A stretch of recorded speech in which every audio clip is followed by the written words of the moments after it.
Good morning everyone. Quickly join करो session बाबू। Quickly join करो session. Audio video clear है क्या? ऑडियो वीडियो क्लियर है? ओके। लास्ट क्लास में हम लोग एनर्जी लेवल डायग्राम पढ़ रहे थे, है ना? तो हमने बहुत सारे मॉलिक्यूल्स का एनर्जी लेवल डायग्राम पढ़ा था। आज उसी को कंटिन्यू करेंगे और अपना एमओटी को फिनिश करेंगे आज, ठीक है? ओके, स्टार्ट करिए।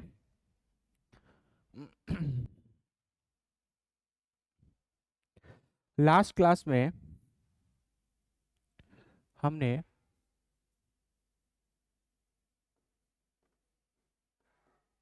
हेट्रो न्यूक्लियर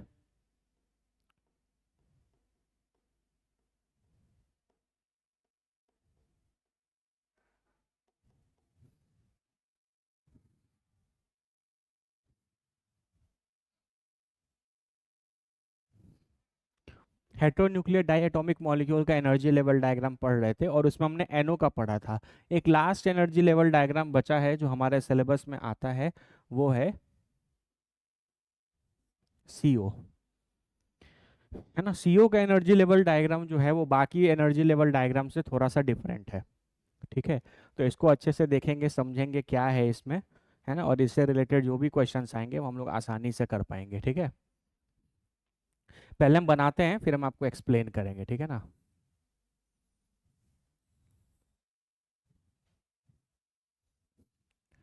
कार्बन, ऑक्सीजन, ठीक है, बीच में आएगा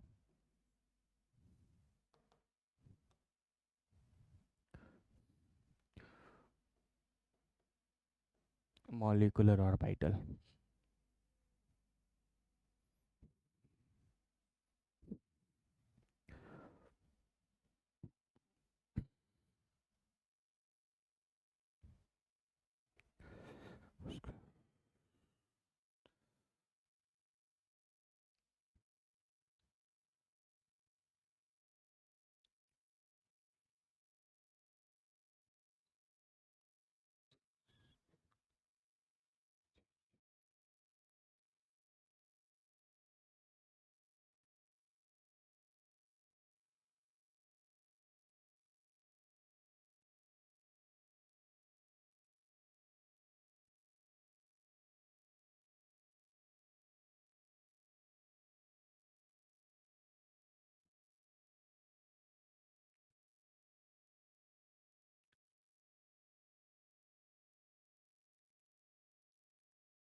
देखो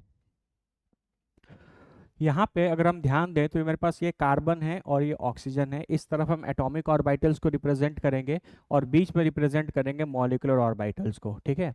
तो यहाँ कार्बन का 1s आएगा और यहाँ ऑक्सीजन का 1s आएगा, ठीक है।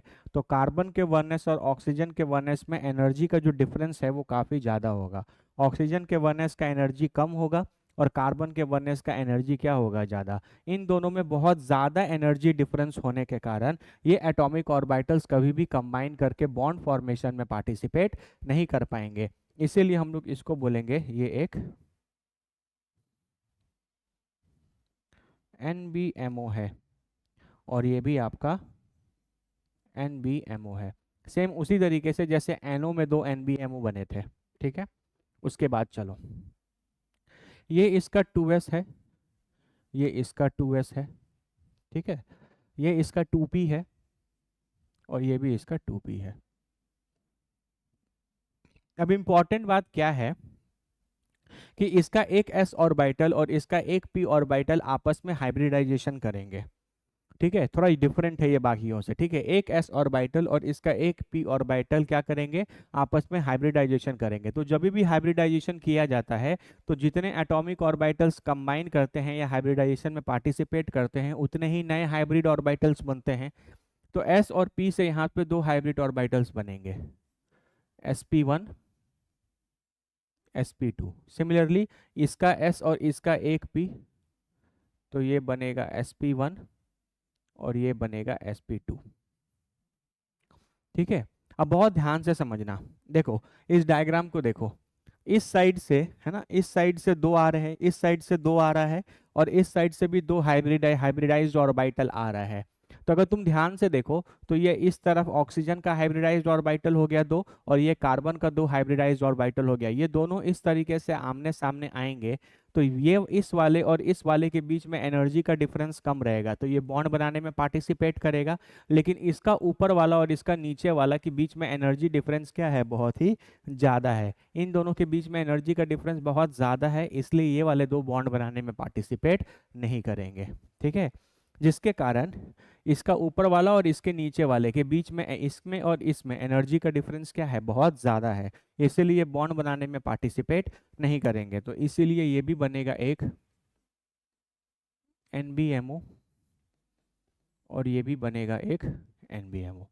लेकिन ये वाला एनर्जी लेवल और ये वाला एनर्जी लेवल, इन दोनों का जो एनर्जी डिफरेंस है, हाइब्रिडाइज्ड ऑर्बिटल का जो एनर्जी है वो ऑलमोस्ट सिमिलर है, तो ये बॉन्ड बनाने में पार्टिसिपेट करेगा। तो जब ये करेगा, ठीक है, तो ये कुछ इस तरीके से बनाएगा, ठीक है, ठीक है। इसको आप बोलोगे सिग्मा SP और ये होगा आपका सिग्मा स्टार SP। आपको पता है जब भी बॉन्ड बनता है तो दो पॉसिबिलिटीज होती हैं, एक BMO और एक ABMO। तो ये हाइब्रिडाइज्ड ऑर्बिटल का BMO है और ये हाइब्रिडाइज्ड ऑर्बिटल का ABMO है। इसके अलावा फिर दो p बचे, है ना, 2p ऑर्बिटल्स बच रहे हैं, है ना। तो आप यहाँ पे लिख सकते हो कि ये आपका नॉर्मल पाई 2p y है और ये आपका पाई 2p z है। ये आपका पाई स्टार 2p y है और ये आपका for example pi star 2p z है। ये एनर्जी लेवल डायग्राम है बाबू CO का, थोड़ा सा डिफरेंट है, थोड़ा सा अच्छे से इसको समझना पड़ता है ना। बाकी एक बार अगर आपको ये डायग्राम याद है तो CO मॉलिक्यूल से रिलेटेड कुछ भी क्वेश्चन आ जाए, बॉन्ड ऑर्डर, मैग्नेटिक बिहेवियर, कुछ भी आए तो आप आराम से देख सकते हो। एक बार पहले इसको अच्छे से देख लो फिर आगे बढ़ते हैं। यहाँ कॉन्सेप्ट ये है कि यहाँ पर एक S और एक P मिलकर हाइब्रिडाइजेशन में जाते हैं, तो दो एटॉमिक ऑर्बिटल्स हाइब्रिडाइजेशन में जा रहे हैं तो दो नए हाइब्रिडाइज्ड ऑर्बिटल बनेंगे, है ना, sp1 sp2, इधर भी sp1 sp2, है ना। जब ये दोनों ऐसे आमने सामने से आएंगे तो ऊपर वाला, इसका ऊपर वाला और इसके नीचे वाले में एनर्जी का डिफरेंस क्या होगा, बहुत ही, इसमें और इसमें एनर्जी का डिफरेंस इसमें और इसमें काफ़ी ज़्यादा होगा, तो ये बॉन्ड बनाने में पार्टिसिपेट नहीं करेगा, इसलिए ये दो NBMO बनाएगा, है ना। बाकी इसके नीचे वाले में और इसके ऊपर वाले में एनर्जी का डिफरेंस कम रहेगा, तो ये बॉन्ड बनाएंगे, तो एक बनेगा सिग्मा SP, एक बनेगा सिग्मा स्टार SP। एक बार अच्छे से देख लो फिर आगे करेंगे।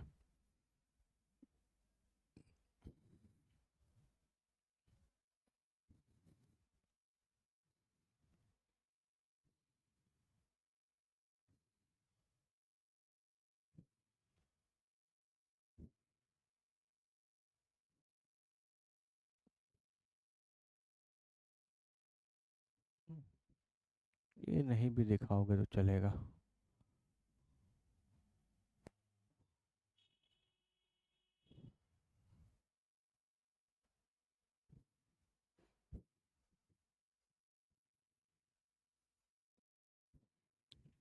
चलो, अब जैसे फॉर एग्जांपल सीओ का लिखना है तो सीओ में टोटल कितने इलेक्ट्रॉन्स होंगे? 14 इलेक्ट्रॉन्स, है ना। सीओ के पास टोटल कितने इलेक्ट्रॉन्स होंगे? 14। ऑक्सीजन के पास 8 और कार्बन के पास 6। ठीक है, तो टोटल 14 इलेक्ट्रॉन्स है। तो आप फिल करना चालू करो। सबसे पहले इलेक्ट्रॉन्स लोअर एनर्जी से भरे जाएंगे, है ना। तो सबसे पहले इलेक्ट्रॉन 1 2, फिर 3 4 5 6 7 8 9 10 11 12 13 14, है ना। तो ये आपके 14 इलेक्ट्रॉन्स जा रहे हैं, है ना। तो अगर आप ध्यान से देखो तो आप यहाँ से कुछ पॉइंट्स लिख सकते हो कि जो लास्ट इलेक्ट्रॉन है वो कहाँ जा रहा है? वो जा रहा है कार्बन के NBMO ऑर्बिटल्स में। वो जा रहा है कार्बन के NBMO ऑर्बिटल में, है ना। नॉन बॉन्डिंग मॉलिक्यूलर ऑर्बिटल में जा रहा है ना। आपसे ये भी पूछ सकता है कि सीओ मॉलिक्यूल में जो लास्ट इलेक्ट्रॉन फिल किया जा रहा है वो किस ऑर्बिटल में जा रहा है? तो वो कार्बन के नॉन बॉन्डिंग मॉलिक्यूलर ऑर्बिटल में जा रहा है। ठीक है, चलो अब आप इसका कॉन्फ़िगरेशन अगर लिखोगे तो ये एनबीएमओ वाले तो बॉन्ड बनाने में पार्टिसिपेट करेंगे नहीं, तो इनको हम नेग्लेक्ट कर सकते हैं या नहीं लिखेंगे। तो यहाँ से अगर हम लिखना चालू करें तो सिग्मा sp में 2 इलेक्ट्रॉन्स, पाई 2p वाई में 2 इलेक्ट्रॉन्स, पाई 2p z में 2 इलेक्ट्रॉन्स।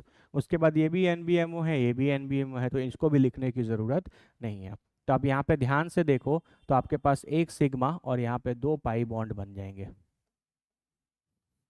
एक सिग्मा बॉन्ड बनेगा और 2 क्या बनेगा? Pi bond. सिग्मा sp के पास 2 इलेक्ट्रॉन है, 2 इलेक्ट्रॉन मिलकर एक बॉन्ड बनाएंगे। यहाँ टोटल 4 पाई इलेक्ट्रॉन्स है, तो 4 पाई इलेक्ट्रॉन से 2 पाई बॉन्ड बनेंगे। बोलो क्लियर है क्या?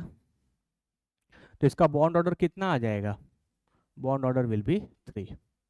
आप चाहो तो इसको ऐसे भी निकाल सकते हो जो हमने लास्ट क्लास में फॉर्मूला पढ़ा था, half into number of electrons in BMO minus number of electrons in ABMO। तो ये 1/2 number of electrons in BMO में कितने इलेक्ट्रॉन्स हैं? 2 2 4 2 6। और ABMO में कितने इलेक्ट्रॉन्स हैं? किसी भी पूरा का पूरा एंटी बॉन्डिंग खाली है, तो ये हो गया 0। तो यहाँ से भी बॉन्ड ऑर्डर कितना आ जाएगा? 3। तो याद रखना CO का बॉन्ड ऑर्डर है 3। एक बार अच्छे से देख लो, CO का जो बॉन्ड ऑर्डर है वो है 3।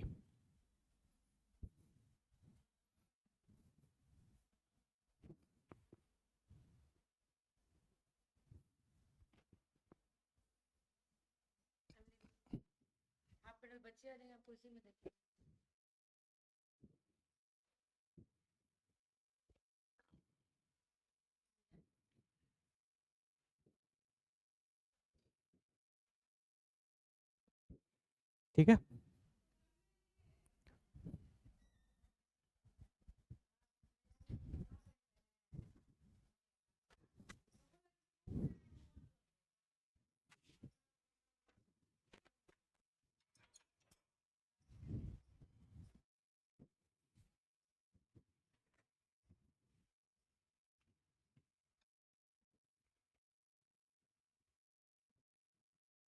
ठीक है, चलो। अब अगर हम बात करें, बहुत इंपॉर्टेंट क्वेश्चन है, वेरी इंपॉर्टेंट क्वेश्चन। अगर हम बात करें CO से CO प्लस में जाने का, है ना, CO से CO प्लस में जाने का, तो आपको पता है CO का बॉन्ड ऑर्डर क्या आ गया? 3। CO प्लस का बॉन्ड ऑर्डर कितना आएगा? CO प्लस का मतलब है कि आपको CO में से एक इलेक्ट्रॉन निकालना है। अगर आप यहाँ पर इलेक्ट्रॉन का फिलिंग देखो तो लास्ट इलेक्ट्रॉन कार्बन के NBMO में गया है, तो अगर हम इलेक्ट्रॉन निकालने की बात करेंगे तो इलेक्ट्रॉन इसी में से निकलेगा, है ना। इसका मतलब अगर लास्ट इलेक्ट्रॉन कार्बन के NBMO में गया है तो एक इलेक्ट्रॉन को निकालना है तो वो भी उसी में से निकलेगा। अगर आप एक इलेक्ट्रॉन को इसमें से निकालेंगे तो क्या लिखोगे, electron will be removed from NBMO। और हम लोग को पता है, हमने आपको पढ़ाया है कि बॉन्ड ऑर्डर तब चेंज होता है जब आप इलेक्ट्रॉन या तो BMO में से निकालेंगे या ABMO में से निकालेंगे, है ना। अगर BMO में से निकालते हो तो 0.5 कम हो जाता है और ABMO से निकालते हो तो 0.5 बढ़ जाता है। लेकिन यहाँ इलेक्ट्रॉन तो NBMO में से निकल रहा है, मतलब CO प्लस का भी जो बॉन्ड ऑर्डर है वो F3 ही आता है। CO प्लस का भी जो बॉन्ड ऑर्डर है वो 3 ही आया, है ना। लेकिन ध्यान से सुनना, लेकिन एक बात यहाँ पे देखा गया, एक्चुअली इसका बॉन्ड ऑर्डर जो है थ्योरेटिकली तो 3 आ रहा है, लेकिन एक्चुअली इसका बॉन्ड ऑर्डर जो है वो हल्का अप्रोक्सीमेटली इक्वल टू 3 आता है, या अगर मोर स्पेसिफिकली बोले तो थोड़ा सा ग्रेटर देन 3 आता है। हम ये नहीं बोल रहे थे ग्रेटर देन 3 का मतलब 3.5 या 4 आ जाएगा, हल्का सा ज़्यादा, एकदम थोड़ा सा ज़्यादा आता है। ऐसा क्यों? क्योंकि जिस ऑर्बिटल से आप इलेक्ट्रॉन निकाल रहे हैं वो NBMO है, और ये NBMO जो है वो एंटी बॉन्डिंग मॉलिक्यूलर ऑर्बिटल्स के काफ़ी क्लोज है ना। एंटी बॉन्डिंग मॉलिक्यूलर ऑर्बिटल्स के क्या है, काफ़ी क्लोज है। तो ये जो दो इलेक्ट्रॉन है ये हैं NBMO में, लेकिन क्योंकि ये ABMO के काफ़ी नज़दीक है इसीलिए इसमें हल्का सा एंटी बॉन्डिंग कैरेक्टर आता है। क्या आता है? एंटी बॉन्डिंग कैरेक्टर आता है। तो आप ऐसा लिख सकते हो कि since NBMO is close to ABMO, hence electrons have slightly ABMO character या एंटी बॉन्डिंग कैरेक्टर।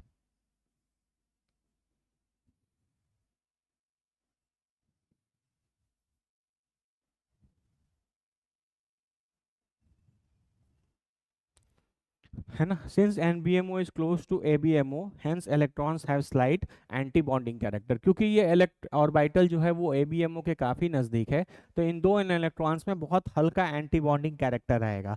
तो जब आप इसमें इलेक्ट्रॉन निकालोगे तो थोड़ा बहुत इलेक्ट्रॉन्स निकलेगा जिसके पास एंटी बॉन्डिंग का कैरेक्टर होगा, तो इसका बॉन्ड ऑर्डर थोड़ा सा बढ़ जाएगा। इसलिए याद रखना कि CO प्लस का जो बॉन्ड ऑर्डर है वो एग्जैक्टली 3 नहीं होता, स्लाइटली ग्रेटर देन 3 होता है, स्लाइटली ग्रेटर देन 3 होता है, 3 से थोड़ा सा ज़्यादा होता है।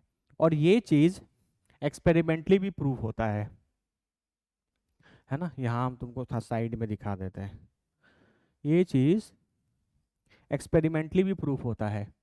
आप CO से CO प्लस जाओगे तो आप बॉन्ड लेंथ लिखोगे तो ये 1.128 एंगस्ट्रॉम आएगा, और आप इसका बॉन्ड ऑर्डर देखोगे तो 1.115 एंगस्ट्रॉम आएगा।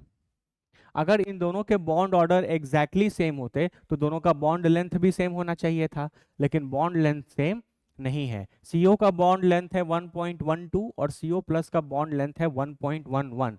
तो इसका बॉन्ड लेंथ कम है, इसका बॉन्ड लेंथ ज़्यादा है, मतलब इसका बॉन्ड ऑर्डर इससे ज़्यादा होगा, है ना। तो ये पॉइंट बहुत इंपॉर्टेंट है ना, आप ये याद रखो। एक्सपेरिमेंटली भी ट्रू है ना, कि CO प्लस का बॉन्ड ऑर्डर जो है वो CO के बॉन्ड ऑर्डर से थोड़ा सा ज़्यादा होता है। क्यों? क्योंकि CO प्लस का बॉन्ड लेंथ CO के बॉन्ड लेंथ से थोड़ा सा कम होता है। और ये सारा कहानी इसीलिए है कि इलेक्ट्रॉन्स तो निकल NBMO में से रहा है ना, लेकिन वो NBMO anti bonding molecular orbitals के काफ़ी क्लोज है, इसलिए इन इलेक्ट्रॉन्स में थोड़ा बहुत एंटी बॉन्डिंग कैरेक्टर भी है ना। और एंटी बॉन्डिंग में से जब भी इलेक्ट्रॉन्स निकलता है या एंटी बॉन्डिंग वाले इलेक्ट्रॉन्स निकलते हैं तो आपका बॉन्ड ऑर्डर इंक्रीज करता है ना। हम ये नहीं बोल रहे कि इंक्रीज होकर 0.5 से इंक्रीज करेगा जैसे नॉर्मली इंक्रीज करता है, नहीं, थोड़ा बहुत हल्का फुल्का स्लाइटली बढ़ेगा, है ना, स्लाइटली थोड़ा सा इंक्रीज कर जाएगा, इसलिए बॉन्ड लेंथ भी स्लाइटली मतलब थोड़ा सा कम हो रहा है। तो इस चीज़ को आपको ध्यान में रखना है, ये बहुत इंपॉर्टेंट है। CO के क्वेश्चंस तो बाबू आते ही रहते हैं। ये डायग्राम पहले इंपॉर्टेंट है, बॉन्ड ऑर्डर इंपॉर्टेंट है, बॉन्ड लेंथ का कॉन्सेप्ट इंपॉर्टेंट है, और CO और CO प्लस वाला भी इंपॉर्टेंट है कि CO प्लस का बॉन्ड ऑर्डर CO से थोड़ा सा ज़्यादा होता है। एक बार इन पूरी चीज़ों को अच्छे से देख लो, खत्म। तो कुल मिला के बाबू आपको टोटल 4 एनर्जी लेवल डायग्राम पढ़ने हैं, ठीक है। पहला मैंने ग्रेटर देन 14 इलेक्ट्रॉन्स का बताया था, जिसमें O2 F2 का एग्जाम्पल किए थे। फिर हमने लेस देन 14 इलेक्ट्रॉन्स का एग्जांपल किया था, लेस देन और इक्वल टू, जैसे नाइट्रोजन का था, कार्बन का था, N2 C2 B2 H2, वो सब उस कैटेगरी के थे। और लास्ट में हमने हेट्रोन्यूक्लियर के कैटेगरी में दो किए, एक NO और एक CO। इन चारों एनर्जी लेवल डायग्राम्स को रेगुलर रिवाइज करते रहो, कॉपी पे खुद से बनाओ 2-3 बार, तुमको ध्यान में आ जाएगा। और एक बार ये एनर्जी लेवल डायग्राम तुमने सही से लिख लिया तो इनसे रिलेटेड कोई भी क्वेश्चन आएगा आप आराम से कर सकते हो। बताओ, CO पैरामैग्नेटिक होगा कि डायामैग्नेटिक? क्या आपको यहाँ पर कोई भी अनपेयर्ड इलेक्ट्रॉन दिख रहा है? नहीं, तो CO कैसा हो जाएगा? CO is diamagnetic. Magnetic moment कितना हो जाएगा? √of n × n+2 is 0।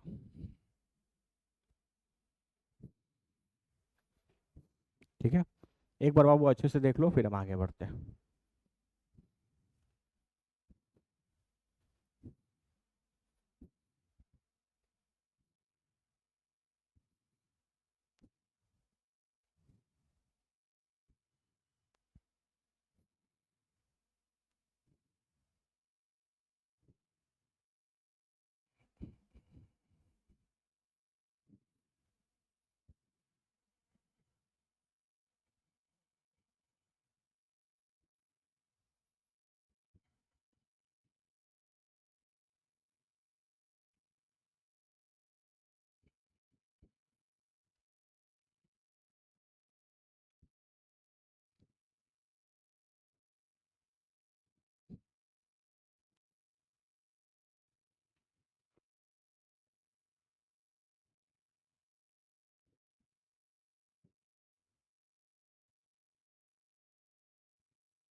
चलो, अब कुछ क्वेश्चंस आता है इस तरीके का, कंपेयर बॉन्ड ऑर्डर, है ना, कंपेयर बॉन्ड ऑर्डर। जैसे आपसे पूछेगा N2O2+, NO+, CO, CN-, O2 2+, है ना। जैसे मान लो आपसे ये सारे मॉलिक्यूल्स का बॉन्ड ऑर्डर पूछे, ठीक है, तो आपको लगेगा कि इजी है, इजी है भी। N2 के पास टोटल 14 इलेक्ट्रॉन्स हैं, O2 के पास 16 होगा, दो पॉजिटिव चार्ज है तो इसके पास भी 14 इलेक्ट्रॉन्स हैं। NO के पास 8 और 7 15 और एक प्लस तो 14 इलेक्ट्रॉन्स इसके पास भी है। CO के पास 14 इलेक्ट्रॉन, CN-, 7 + 6 13 और एक एक्स्ट्रा तो 14 इलेक्ट्रॉन्स। तो जितने भी मैंने यहाँ पर स्पीसीज लिखे हैं सबके पास 14 इलेक्ट्रॉन्स हैं। ऐसे स्पीसीज जिनके पास इलेक्ट्रॉन सेम रहता है, नंबर ऑफ इलेक्ट्रॉन सेम रहता है, आप उनको केमिस्ट्री में क्या बोलते हैं? Iso electronic. Iso electronic species है। अब तुमसे कोई क्वेश्चन में पूछे कि इनका बॉन्ड ऑर्डर बताओ, तो तुम N2 का डायग्राम बनाना जानते हो, O2 का डायग्राम बनाना जानते हो, NO का बनाना जानते हो, CO का बनाना जानते हो। इन सब का एनर्जी लेवल डायग्राम तुमको बनाने आता है, तो तुम एनर्जी लेवल डायग्राम बनाकर इनके बॉन्ड ऑर्डर निकाल सकते हो। लेकिन CN- का तो आपको सिखाया ही नहीं, इसका एनर्जी लेवल डायग्राम जो है वो नॉट नोन है। इसका एनर्जी लेवल डायग्राम जो है वो नोन नहीं है। अगर पेपर में क्वेश्चन आ गया तो क्या करोगे? छोड़कर तो नहीं आओगे, कैसे करोगे? बोलो, कैसे करोगे? एक पॉइंट याद रखना, आइसो इलेक्ट्रॉनिक स्पीसीज,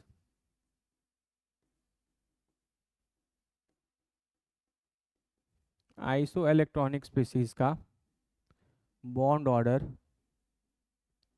सेम होता है। इस प्रॉपर्टी से आप बहुत सारे क्वेश्चंस बना सकते हो और एग्जाम में समय बचा सकते हो।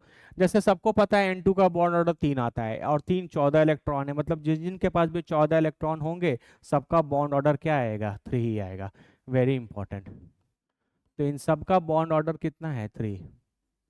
N2 is equal to O2 plus is equal to NO plus is equal to CO is equal to CN minus, सबका बॉन्ड ऑर्डर 3 है। सबका बॉन्ड ऑर्डर कितना है, 3। ठीक है, बहुत इंपॉर्टेंट पॉइंट है ना, आइसो इलेक्ट्रॉनिक स्पीसीज का बॉन्ड ऑर्डर जो है वो सेम होता है। ठीक है, इसका बताओ चलो। NO O2 plus N2 minus, compare करो बॉन्ड ऑर्डर।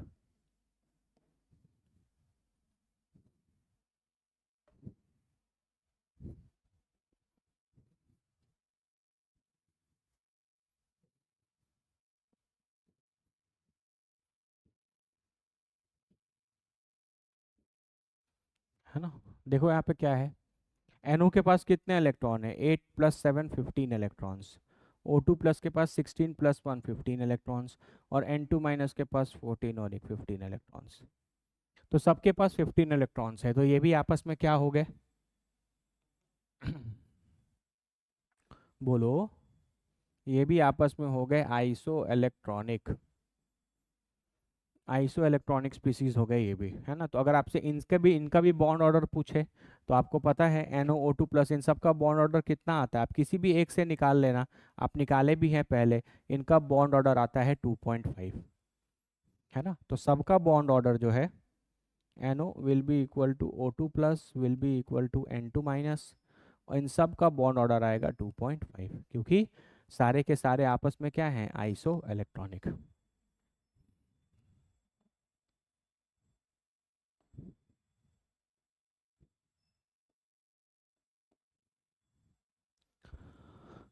है ना, सबका बॉन्ड ऑर्डर कितना है, 2.5, मतलब ये आइसो इलेक्ट्रॉनिक है। ठीक है,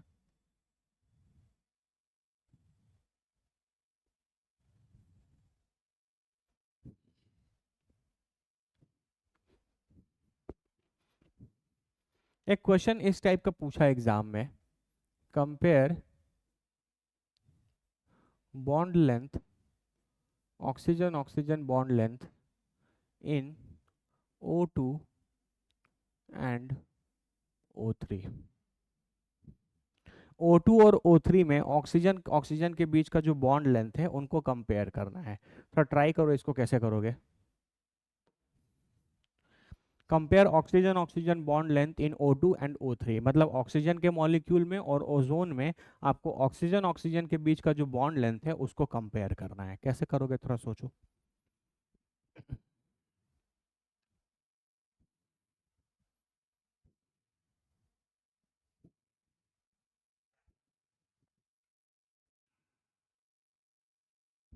साईं राम साईं श्याम साईं भगवान, शिरडी के दाता सबसे महान, दया निधान।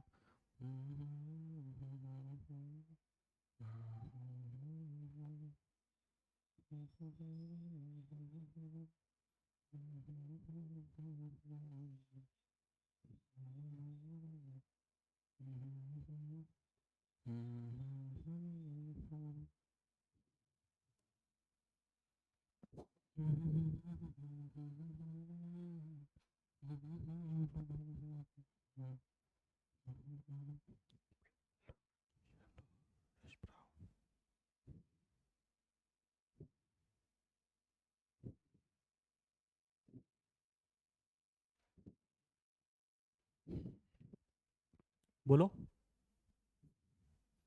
देखो O2 आप अभी पढ़ कर आए, इसका बॉन्ड ऑर्डर जो है वो परफेक्ट 2 है, क्योंकि बॉन्ड लेंथ के क्वेश्चंस को आप बॉन्ड ऑर्डर से भी बना सकते हैं, है ना। तो O2 एक परफेक्ट मॉलिक्यूल है ना, O डबल बॉन्ड वो एग्जिस्ट करता है। आप MO2 में सबसे पहला एग्जाम्पल MOT में यही पढ़े।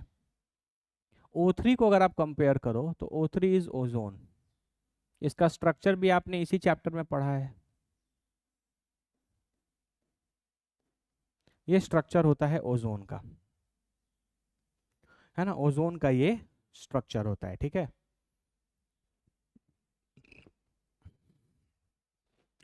लेकिन आपको पता है कि जब इस तरीके का स्ट्रक्चर आप बनाएंगे तो आपको रेजोनेंस वाला कॉन्सेप्ट लगाना पड़ेगा। अगर आप इस राइट वाले ऑक्सीजन को देखो तो इसको आपने एक बॉन्ड दिया है और लेफ्ट वाले ऑक्सीजन को दो बॉन्ड दिया है। आपको चॉकलेट वाला कॉन्सेप्ट याद है? तो ये राइट वाला ऑक्सीजन हल्ला मचाएगा, बोलेगा आपने इसको दो चॉकलेट क्यों दिया, हमको एक ही चॉकलेट क्यों दिया, हम भी तो ऑक्सीजन है। तो फिर बोलेगा कि एक आदमी आया और उसने लेफ्ट वाले को एक और राइट वाले को दो ऑक्सीजन दे दिया, ठीक है। तो उसने ये एक स्ट्रक्चर बनाया, ये एक स्ट्रक्चर आया है। आपको पता है आप इन दोनों को क्या बोलते हैं? आर एस। These are resonating structures. लेकिन सही हमेशा कौन सा होता है? हाइब्रिड। तो जब आप इनका हाइब्रिड बनाएंगे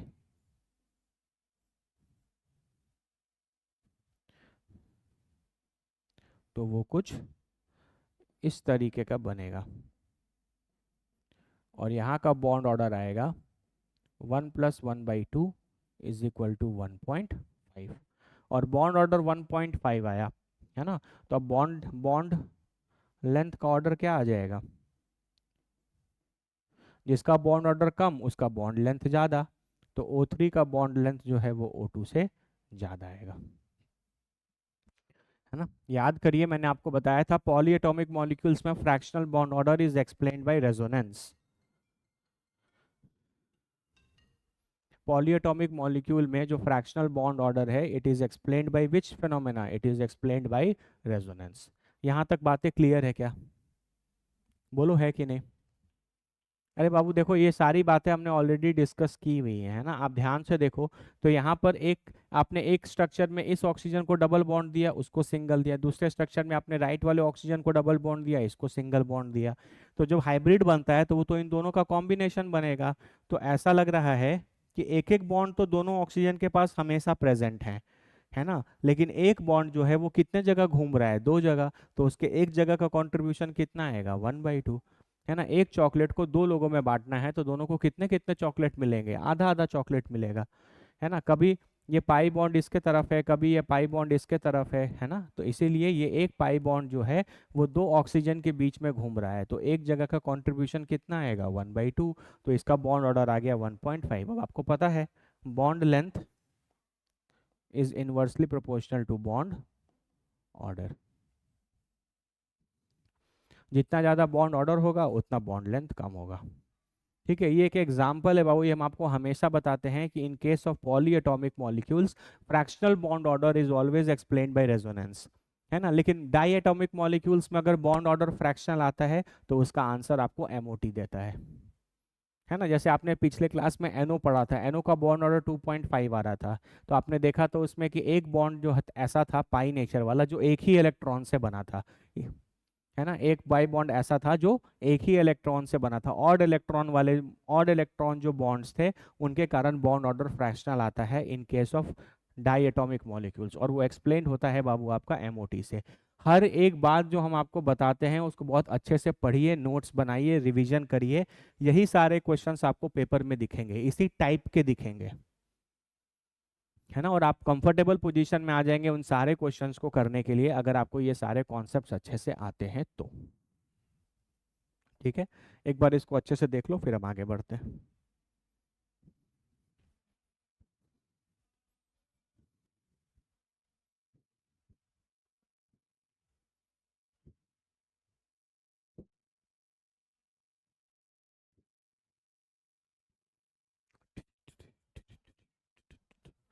साई राम साई श्याम साई भगवान, शिरडी के दाता सबसे महान,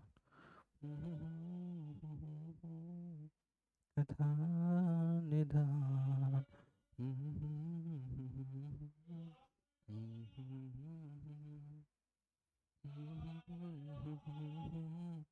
कथा निधान, शिरडी के दाता। चलो बाबू आओ। एक और पॉइंट डिस्कस किया जाए। हैलोजेंस पता है आपको? हैलोजेंस होते हैं कलरफुल। ठीक है, हैलोजेंस मतलब आपको पता है, फ्लोरीन, क्लोरीन, ब्रोमीन और आयोडीन, ये सारे जो हैं इनको हैलोजेंस बोलते हैं। फादर कलेक्टर बेटा इंस्पेक्टर, फादर कलेक्टर बेटा इंस्पेक्टर, फ्लोरीन, क्लोरीन, ब्रोमीन और आयोडीन। ठीक है, फ्लोरीन का जो कलर होता है बाबू, it is pale yellow. Chlorine का जो कलर होता है, it is greenish yellow. Brown का जो कलर होता है, इट इज रेडिश ब्राउन, है ना। ब्रोमीन का जो कलर होता है वो रेडिश ब्राउन होता है, और आयोडीन का जो कलर होता है वो होता है वॉयलेट। ठीक है, ये कलर तो आप वैसे भी प्रैक्टिकल केमिस्ट्री के लिए हमेशा याद ही रखना कि हैलोजेंस जो होते हैं वो कलरफुल होते हैं और उनका ये कलर होता है। ठीक है, एक बार देख लो, fluorine is pale yellow, chlorine is green yellow, greenish yellow, bromine is reddish brown, है ना, और आयोडीन जो है वो वॉयलेट कलर का होता है। तो आपसे क्वेश्चन पूछा जाता है कि why are halogens colourful. Halogens जो है वो कलरफुल क्यों होता है ना। तो आपको पहले ये बात समझना पड़ेगा कि कोई भी चीज कलरफुल क्यों होता है ना। कोई भी चीज, है ना, कलरफुल क्यों होता है, कलर क्यों आता है उसमें, है ना। तो आप ध्यान से देखो, एक कॉन्सेप्ट होता है बाबू एनर्जी इलेक्ट्रॉन के ट्रांजिशन का। क्या होता है? इलेक्ट्रॉन के ट्रांजिशन का थोड़ा कॉन्सेप्ट समझना, ठीक है। यहाँ पे मान लेते हैं कि ये एक एनर्जी लेवल है, इसकी एनर्जी कुछ E1 है, और ये एक एनर्जी लेवल है जिसकी एनर्जी E2 है, और E2 is greater than E1 है। मतलब इस वाले एनर्जी लेवल की जो इस वाले एनर्जी लेवल की जो एनर्जी है वो नीचे वाले एनर्जी लेवल से ज़्यादा है, इसलिए वैसे भी ये ऊपर बना हुआ है ना। जो ऊपर बना होता है उनकी एनर्जी क्या होती है? ज़्यादा। तो और हम मान लेते हैं कि मेरे पास एक इलेक्ट्रॉन है जो अभी इस एनर्जी लेवल पर है। ठीक है, फॉर एग्जांपल समझने के लिए हम मान लेते हैं कि इसकी एनर्जी लेवल 10 जूल है और इसकी एनर्जी लेवल जो है फॉर एग्जांपल 16 जूल है। और हम चाहते हैं कि एक इलेक्ट्रॉन जो है वो मेरा नीचे से किधर चला जाए? ऊपर चला जाए, है ना। इलेक्ट्रॉन जो है वो नीचे से जंप करके किस पर चला जाए? ऊपर। अब अगर इलेक्ट्रॉन इस एनर्जी लेवल पे रिसाइड कर रहा है तो उसके पास एनर्जी कितनी है? 10 जूल की। और अगर वो चाहता है कि वो इस एनर्जी लेवल से जंप करके इस एनर्जी लेवल पर चला जाए जहां उसकी एनर्जी 16 जूल है, तो आपको तो ये एक बात बहुत पहले से पता है कि energy can neither be created nor be destroyed, है ना। तो यहाँ से यहाँ जाने के लिए इसको कितना एक्स्ट्रा एनर्जी चाहिए? 6 जूल का एक्स्ट्रा एनर्जी चाहिए। और ये 6 जूल एनर्जी जो है ये अब खुद से क्रिएट तो नहीं कर सकता, तो इसको कहीं ना कहीं से देना पड़ेगा। तो आप क्या करते हैं, है ना, आप इसको बाहर से एनर्जी प्रोवाइड करते हैं in the form of Hc/λ या H/न्यू। अभी ये सारी टेक्निकल बातें आप मत जानिए, बस इतना जानिए कि आपको इसको बाहर से एनर्जी देना पड़ेगा, है ना। और एनर्जी देना पड़ेगा Hc/λ या H/न्यू। यहाँ पर आपको रेडिएशन इस पर गिराने पड़ेंगे। आप बाहर से इस पर सूटेबल रेडिएशन गिराइए गिराइए जो एक पर्टिकुलर वेवलेंथ और फ्रीक्वेंसी का होगा, है ना। इसका मतलब यहाँ पे जो इस इलेक्ट्रॉन को जो बाहर से एनर्जी दिया जाएगा, जिन रेडिएशंस के थ्रू एनर्जी दिया जाएगा, उसका वेवलेंथ लैम्डा है और उसकी फ्रीक्वेंसी क्या है? न्यू। ठीक है, तो आपको एक सर्टेन एनर्जी का देना पड़ेगा। तो आप बोल सकते हो कि कितनी एनर्जी देनी पड़ेगी ताकि इलेक्ट्रॉन यहाँ से यहाँ चला जाए। तो आप बोलोगे E = Hc/λ = H/ν = 6 जूल, है ना। ये एनर्जी है। आप बोल सकते हो ये इनपुट एनर्जी है। इतनी एनर्जी आपको देनी पड़ेगी इस वाले इलेक्ट्रॉन को। इसके पास 10 जूल पहले से है, बाहर से तुमने रेडिएशंस के मदद से इसको 6 जूल एनर्जी और दे दी, तो इसके पास टोटल एनर्जी कितना हो गया? 16 जूल। 16 जूल एनर्जी ले करके ये इस एनर्जी लेवल पे तो नहीं रह पाएगा, तो यहाँ से जंप करके ऊपर चला जाएगा, उस एनर्जी लेवल पर चला जाएगा जिस एनर्जी लेवल की एनर्जी 16 जूल है ना। तो हम यहाँ पर बोलेंगे,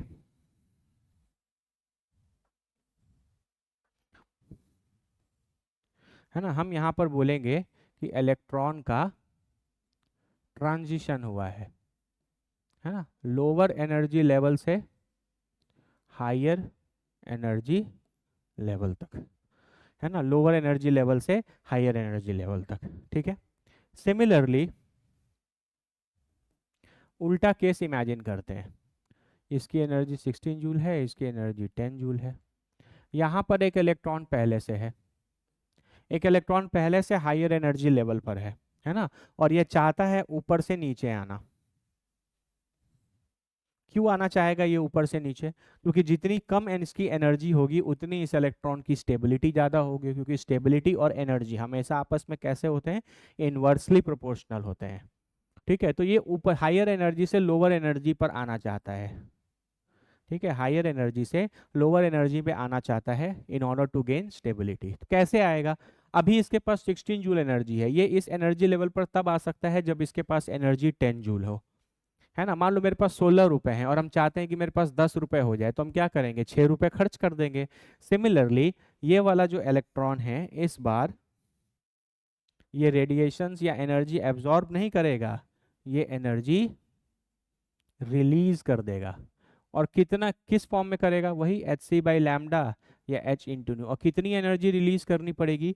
6 जूल के बराबर एनर्जी इसको क्या करनी पड़ेगी, रिलीज, है ना। 6 जूल के बराबर इसको एनर्जी क्या करनी पड़ेगी, रिलीज करनी पड़ेगी। और जब ये एनर्जी 6 जूल का रिलीज कर देगा तो 16 जूल से इसकी एनर्जी 10 जूल हो जाएगी और ये इलेक्ट्रॉन नीचे आ जाएगा, है ना। तो ये 6 जूल के कॉरस्पॉन्डिंग यहाँ से कुछ ना कुछ वेवलेंथ या कुछ ना कुछ फ्रीक्वेंसी का रेडिएशन एमिट करेगा, एक पर्टिकुलर वेवलेंथ और फ्रीक्वेंसी का रेडिएशन एमिट करेगा, है ना। क्योंकि h जो है यहाँ कांस्टेंट है, इसको बोलते हैं प्लैंक्स कांस्टेंट, है ना। h इज कांस्टेंट, इसको हम लोग बोलते हैं प्लैंक्स कांस्टेंट। ठीक है, और इसकी एनर्जी होती है 6.636 into 10 to the power minus 34 joule seconds, ऐसा, है ना। तो h का तुमको टेंशन नहीं लेना, ये कांस्टेंट है। c जो है वो तो स्पीड है, this is 3 into 10 to the power 8 metre per second. तो h और c क्या है, कांस्टेंट है, यहाँ लैम्डा है और यहाँ फ्रीक्वेंसी है। ठीक है, तो आप यहाँ से इस 6 जूल के कॉरस्पॉन्डिंगली यहाँ से आप वेवलेंथ और फ्रीक्वेंसी निकाल सकते हो। मान लो हम 6 जूल को एच सी बाई लैम्डा के बराबर इक्वेट करें, तो h की वैल्यू पता है, c की वैल्यू पता है, तो यहाँ से आपको लैम्डा मिल जाएगा। मिलेगा कि नहीं मिलेगा? मिलेगा। तो ये लैम्डा और फ्रीक्वेंसी है ना, ये जो लैम्डा और फ्रीक्वेंसी है, अगर ये विजिबल रेंज में आता है, विजिबल रेंज होता है आपका वही लगभग 400 नैनोमीटर से लेकर 750 नैनोमीटर, वही विबग्योर वाला रेंज। आप बचपन से फिजिक्स में पढ़ते हैं ना, विबग्योर, वॉयलेट इंडिगो, है ना, blue green yellow orange red, है ना। तो ये वेवलेंथ अगर इस लैम्डा की, इस लैम्डा और फ्रीक्वेंसी, इस लैम्डा का जो रेंज है अगर वो 400 नैनोमीटर से 750 नैनोमीटर के बीच में रहता है लगभग, तो हम लोग बोलते हैं कि ये विजिबल रेंज है ना। अगर ये इलेक्ट्रॉन ऊपर से नीचे आते वक्त जो वेवलेंथ और रेडिएशन, जो वेवलेंथ या फ्रीक्वेंसी का रेडिएशन जो एमिट करेगा, अगर वो वेवलेंथ विजिबल रेंज में आता है तो ही दुनिया का कोई भी चीज हमको कलरफुल दिखता है, तो ही वो चीज हमको क्या दिखता है, कलरफुल दिखता है। ये बात आपको हमेशा समझ जाना है, यही कॉन्सेप्ट होता है केमिस्ट्री में कलर का, है ना। तो कलर, ठीक है, यहाँ पे भी आप बोलोगे कि इलेक्ट्रॉन का क्या हो रहा है, ट्रांजिशन, कहाँ से कहाँ हो रहा है, हायर एनर्जी लेवल से लोअर एनर्जी लेवल पर। तो जब भी हायर एनर्जी लेवल से लोअर एनर्जी लेवल पर इलेक्ट्रॉन आएगा तो वो एनर्जी क्या करेगा, रिलीज करेगा। और ये एनर्जी जो रिलीज हो रहा है इसके करस्पॉन्डिंगली जो वेवलेंथ है, अगर ये विजिबल रेंज में आता है ना, विजिबल रीजन में आता है या रेंज में आता है, तभी हमको कोई चीज क्या दिखता है, कलरफुल। क्योंकि कलरफुल कहने का मतलब ये है कि हमारा जो आँख है, भगवान ने जो हमारा आँख बनाया है, हम अपने आँख से सिर्फ इस वेवलेंथ का जो रेडिएशन है, इस रेंज ऑफ वेवलेंथ का जो रेडिएशन है उसको देख सकते हैं। बाकी सारे रेडिएशंस होते हैं लेकिन वो हमको कभी अपने आँख से नहीं दिखते, सिर्फ विजिबल रीजन, इसलिए इसको विजिबल रीजन बोलते हैं क्योंकि हम इसको देख सकते हैं। है ना। विजिबल रेंज इसको इसलिए बोला जाता है कि हम अपने नेकेड आई से इसको क्या कर सकते हैं, देख सकते हैं। तो यही कॉन्सेप्ट होता है बाबू, कभी भी कोई कंपाउंड या कोई चीज़ अगर कलरफुल होता है, इसका मतलब वहाँ इलेक्ट्रॉन का ट्रांजिशन होता है हाइयर एनर्जी से लोअर एनर्जी में। और हाइयर से लोअर आते वक्त जब ये एनर्जी रिलीज करता है, तो उस एनर्जी के कॉरेस्पॉन्डिंगली एक वेवलेंथ और फ्रीक्वेंसी निकलेगा। अगर वो वेवलेंथ विजिबल रीजन में हुआ तो ही हमको कलर दिखेगा। अगर वो वेवलेंथ विजिबल रीजन या विजिबल रेंज में नहीं है तो वो हमको कलरफुल नहीं दिखेगा। यही कॉन्सेप्ट होता है किसी भी चीज़ के कलरफुल होने का, है ना। अभी हम लोग करेंगे कि वाई हैलोजेंस आर कलरफुल, लेकिन उससे पहले आपको ये कलर का कॉन्सेप्ट समझ में आ जाना चाहिए। एक बार इसको अच्छे से देख लो, बहुत सिंपल सा चीज़ है। इलेक्ट्रॉन का ट्रांजिशन हो रहा है एक एनर्जी लेवल से दूसरे एनर्जी लेवल में।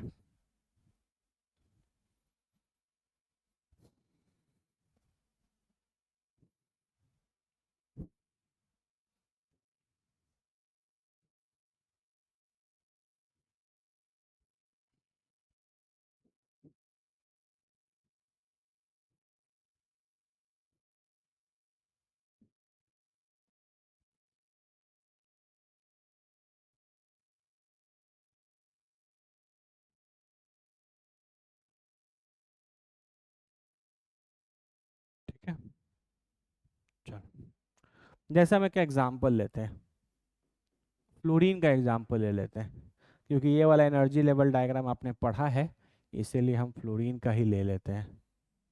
अगर आपको याद हो, हम पूरा नहीं बनाएंगे, थोड़ा बहुत हम आपको बना देते हैं बस।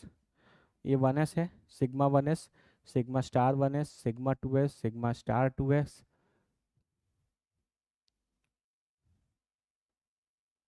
ये एनर्जी लेवल डायग्राम है फ्लोरीन का, है ना। This is sigma 1s, sigma star 1s, sigma 2s, sigma star 2s, this is sigma 2px, ये सिग्मा स्टार 2px,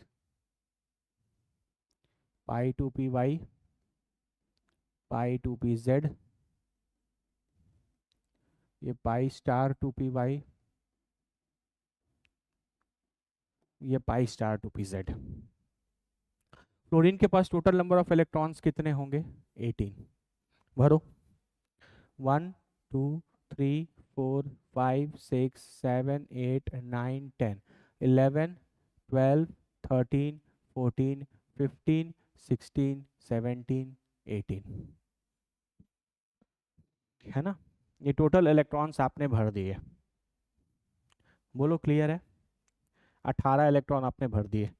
अब ध्यान से सुनना, ये वाले जो एटॉमिक ऑर्बिटल्स हैं, है ना, सॉरी मॉलिक्यूलर ऑर्बिटल्स, ये वाले जो मॉलिक्यूलर ऑर्बिटल्स हैं जिसमें लास्ट इलेक्ट्रॉन फिल हुआ है, ठीक है, इसके ऊपर जितने भी एटॉमिक ऑर्बिटल्स हैं वो एम्प्टी हैं, यहीं तक इलेक्ट्रॉन्स जो हैं वो फिल हुए हैं। तो इनको हम लोग बोलते हैं HOMO. HOMO stands for highest occupied molecular orbital, ठीक है। हाईएस्ट ऑक्यूपाइड मॉलिक्यूलर ऑर्बिटल, है ना, ये लास्ट मॉलिक्यूलर ऑर्बिटल है जहां तक इलेक्ट्रॉन जो है वो फिल किए गए हैं। इसके ऊपर जितने भी मॉलिक्यूलर ऑर्बिटल्स हैं या ऑर्बिटल्स हैं वो सब खाली हैं, है ना, इसीलिए इनको बोलते हैं हाईएस्ट ऑक्यूपाइड मॉलिक्यूलर ऑर्बिटल, है ना। वहीं पर अगर हम इसकी बात करें,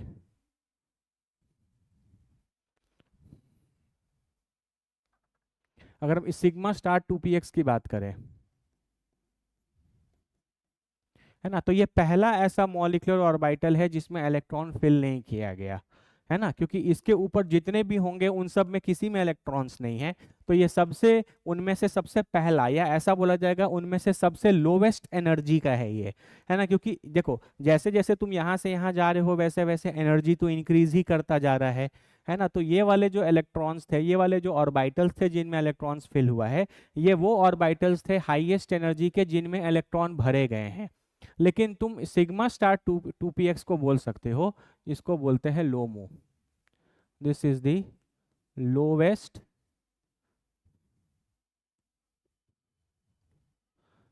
है ना, LUMO, lowest unoccupied molecular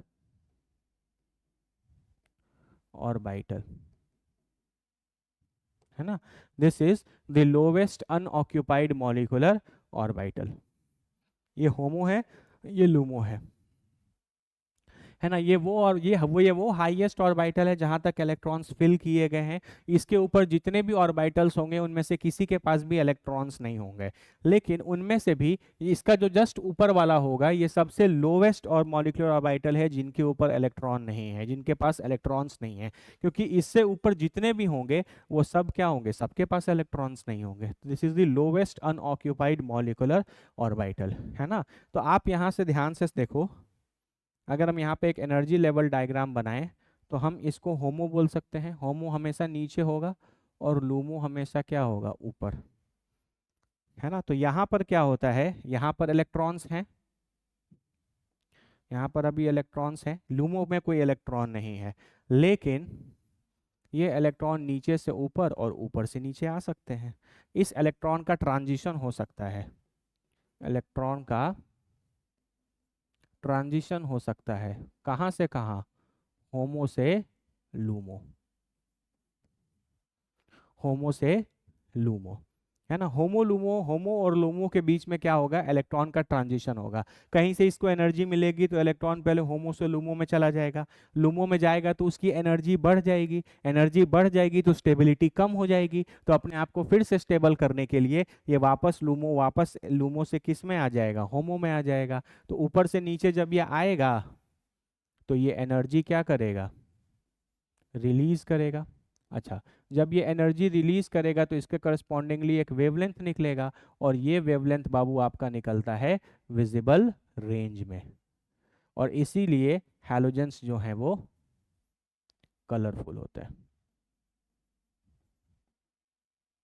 halogens जो होते हैं वो कलरफुल होते हैं। तो आपसे कोई पूछे वाई हैलोजेंस आर कलरफुल, यहाँ लिखा था ना वाई हैलोजेंस आर कलरफुल, तो आप लिखोगे due to HOMO LUMO transition,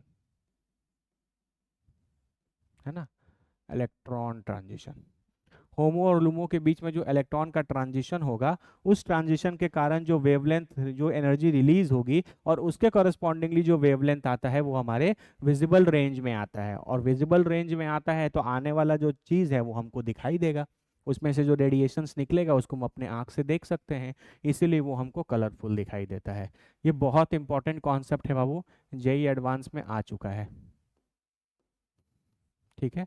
advance में आया भी है और आगे भी आता रहेगा। तो आपसे सिंपल कोई क्वेश्चन पूछ ले, हैलोजेंस कलरफुल क्यों होते हैं, due to transition of electron between HOMO and LUMO, HOMO और लूमो के बीच में जो इलेक्ट्रॉन का ट्रांजिशन है उसके कारण, होमो और लूमो में जो इलेक्ट्रॉन का ट्रांजिशन है उसके कारण हैलोजेंस जो है वो कलरफुल होते हैं,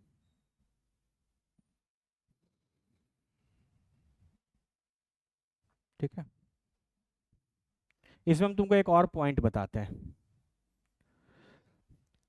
इस होमो और लूमो के बीच का जो एनर्जी गैप है ना, ये भी अलग अलग हैलोजेंस के लिए अलग अलग होता है। जैसे जैसे हैलोजेंस का साइज बढ़ता जाता है वैसे वैसे ये energy gap between HOMO and LUMO कम होता जाता है ना। मतलब होमो और लूमो का अगर एनर्जी वाइज गैप देखा जाए तो ये गैप कम होता जाएगा जैसे जैसे हैलोजेंस का साइज बढ़ता जाएगा। जैसे हैलोजेंस में सबसे छोटा फ्लोरीन है, उससे बड़ा साइज क्लोरीन का, उससे बड़ा साइज ब्रोमीन का, उससे बड़ा साइज आयोडीन का। तो जैसे ऊपर से नीचे आते जाएंगे हैलोजेंस का जो साइज है वो इंक्रीज करता जाएगा। वैसे भी आपने पीरियोडिक टेबल में पढ़ा है, down the group size increase करता है ना। तो ऊपर से नीचे आते वक्त इसका जो साइज है हैलोजेंस का वो इंक्रीज करेगा, और जैसे जैसे हैलोजेंस का साइज इंक्रीज करता है तो देखा गया है कि होमो और लिमो के बीच का जो एनर्जी गैप है वो भी कम होता जाता है ना। तो आप लिख सकते हो कि as the size of halogens increase, as the size of halogens increase,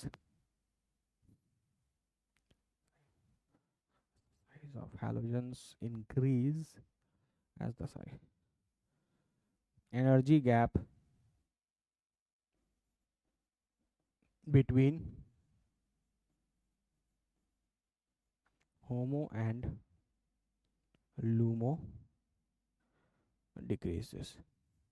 ये पॉइंट भी याद रखना बाबू, है ना। ये सब मल्टीपल करेक्ट ऑप्शंस में आ सकता है ना, कि जैसे जैसे हैलोजेंस का साइज बढ़ता है वैसे highest occupied molecular orbital and lowest unoccupied molecular orbital के बीच का जो एनर्जी डिफरेंस है वो कम होता जाएगा। ठीक है ना। This completes your MOT.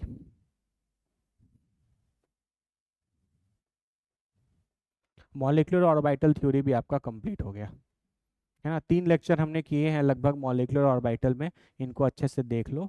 यही है ना। ये हैलोजेंस वाला बात एक बार अच्छे से देख लो बाबू, ये बहुत इंपॉर्टेंट क्वेश्चन है, इसको एग्जाम में तो प्रिपेयर करके जाना अच्छे से।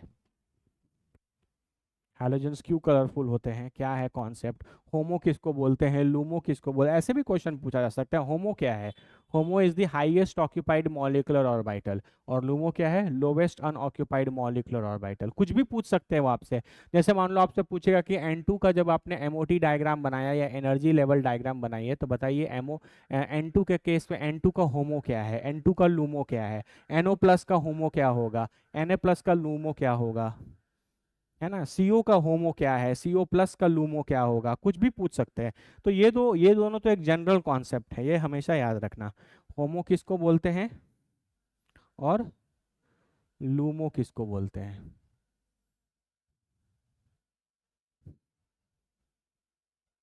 Highest occupied molecular orbital and lowest unoccupied molecular orbital. ठीक है, एक बार देख लो इसको। इस टॉपिक के साथ आपका पूरा कोवैलेंट बॉन्ड खत्म हो गया।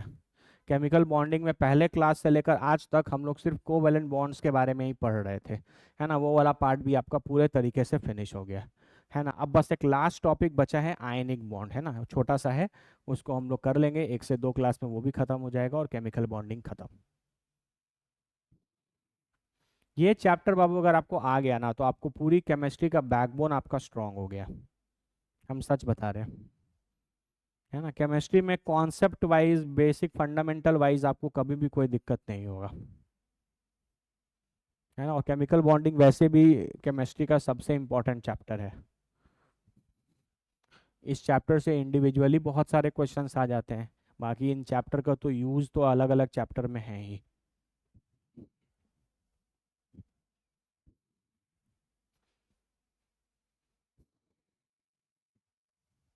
देख लो अच्छे से बाबू इसको, है ना, एक बार अच्छे से।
हो गया ना बाबू?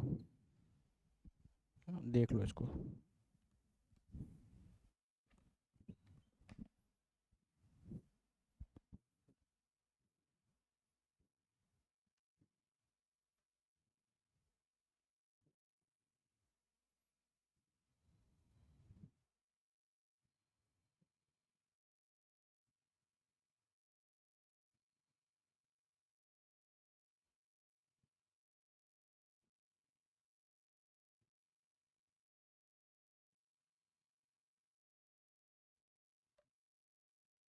ठीक है, आगे बढ़ा जाए।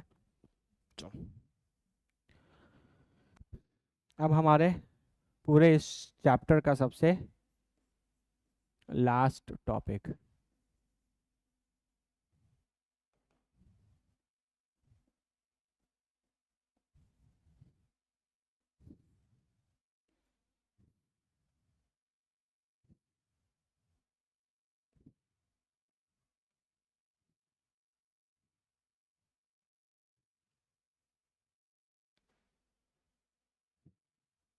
Ionic bond. है ना, इतने दिन से हम लोग कोवेलेंट कोवेलेंट बॉन्ड ही पढ़ रहे थे, सारे मॉलिक्यूल सारा इन्फॉर्मेशन हमने कोवेलेंट बॉन्ड के बारे में पढ़ा था। आयनिक बॉन्ड के बारे में भी चीज़ें इंपॉर्टेंट हैं, है ना, और इनको भी हम लोग थोड़ा डिटेल में करेंगे। सबसे पहले आपको जानना होगा कि एक आयनिक बॉन्ड बोलते किसको हैं। जैसे एक आयनिक कंपाउंड का एग्जांपल ले लेते हैं, जैसे NaCl। NaCl एक आयनिक कंपाउंड है, सबको पता है। NaCl एक आयनिक कंपाउंड है ना। किसी भी आयनिक कंपाउंड में हमेशा दो पार्ट्स होते हैं, ठीक है। एक होता है कैट आयन और एक होता है एनायन, ठीक है। कैटायन की बात करें, जैसे इसका कैटायन है Na+ और इसका एनायन है Cl-। कैटायन कैसे बनता है? इलेक्ट्रॉन को लूज करके। और एनायन कैसे बनता है? इस लूज किए हुए इलेक्ट्रॉन को गेन करके, ठीक है। तो ये कैटायन और एनायन है।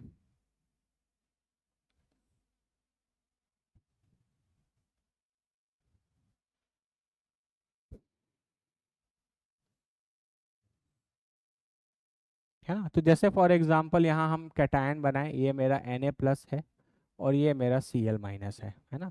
कैटायन का जो साइज है वो जनरली स्मॉल होता है और एनायन का जो साइज है वो बड़ा होता है, ठीक है। तो इस कैटायन और एनायन के बीच में ये पॉजिटिवली चार्ज्ड एंटिटी है या नेगेटिवली चार्ज्ड एंटिटी है, तो इस कैटायन और एनायन के बीच में एक इलेक्ट्रोस्टैटिक फोर्स ऑफ अट्रैक्शन लगता है ना। पॉजिटिव और नेगेटिव के बीच में क्या लगेगा? अट्रैक्शन या रिपल्शन? अट्रैक्शन। तो इस इलेक्ट्रोस्टैटिक फोर्स ऑफ अट्रैक्शन लगता है और इस अट्रैक्शन का नाम ही आयनिक बॉन्ड है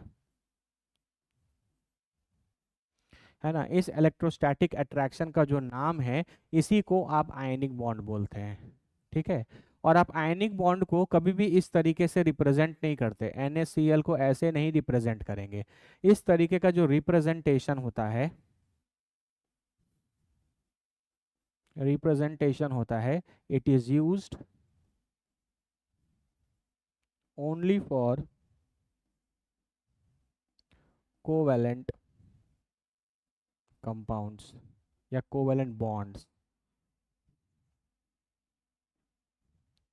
है ना। इस तरीके का जो डैश देकर आप किसी बॉन्ड को रिप्रेजेंट करते हैं, ये आप आयनिक बॉन्ड के लिए कभी यूज नहीं करते। इसलिए NaCl में कभी इस तरीके से नहीं लिखा जाता, NaCl हमेशा ऐसे ही लिखा जाता है।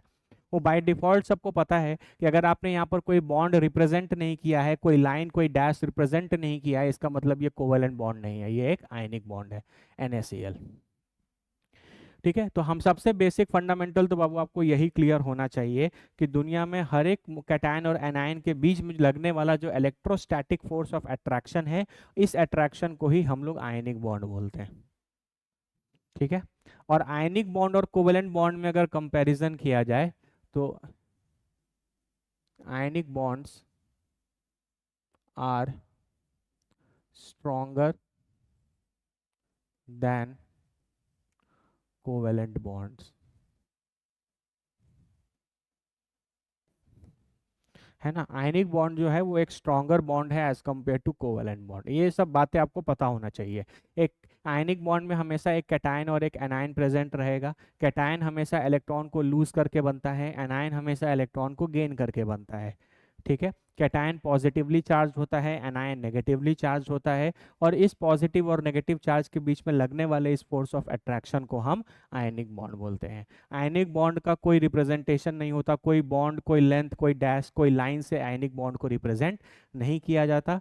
है ना, कुछ नहीं किया जाता, बस लिख दिया जाता है। NaCl अगर लिखा हुआ है इसका मतलब बच्चे बच्चे को पता है कि Na प्लस और Cl माइनस कैटायन और एनायन है, और इनके बीच में लगने वाले फोर्स ऑफ अट्रैक्शन को ही आयनिक बॉन्ड बोला जाता है ना। और ionic bonds are comparatively stronger than covalent bonds. बस इतनी बातें आपको पता होनी चाहिए बेसिक लेवल पे, है ना। अरे बोलो भाई।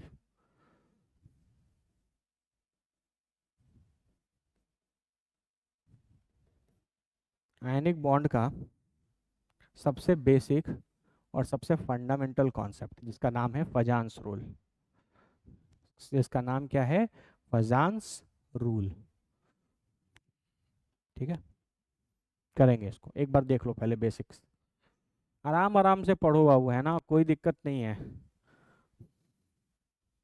चीज़ों को पढ़ो, चीज़ों को अच्छे से करो और रिवीजन करते रहो। और केमिस्ट्री को अच्छा करना है तो केमिस्ट्री की गोली आपको रोज लेनी है। जैसे आपको बीमारी होता है तो कैसे डॉक्टर बोलता है कि रोज रात में गोली, 2 गोली लेके सोना है, उसी तरीके से केमिस्ट्री का बीमारी अगर आपको ठीक करना है, केमिस्ट्री आपको अच्छा करना है, तो आपको इसकी गोली ले देनी पड़ेगी ना। रोज सुसुम पानी से 2-2 गोली लेते रहिए, रात में सोने के बाद और सुबह उठने से पहले।